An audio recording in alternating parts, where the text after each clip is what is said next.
What's something people don't know about IELTS interviews? They're not as scary as you think. Here's why. First, breathe.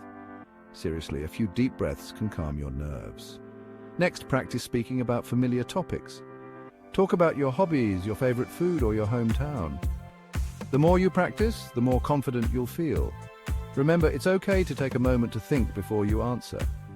Silence is not your enemy. And don't worry about being perfect.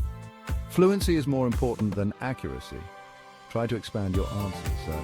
If they ask about your favorite book, don't just say the title.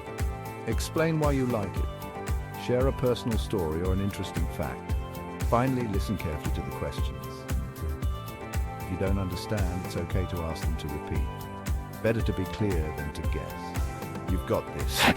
Go in there, be yourself, and let your English shine. Good luck, everyone.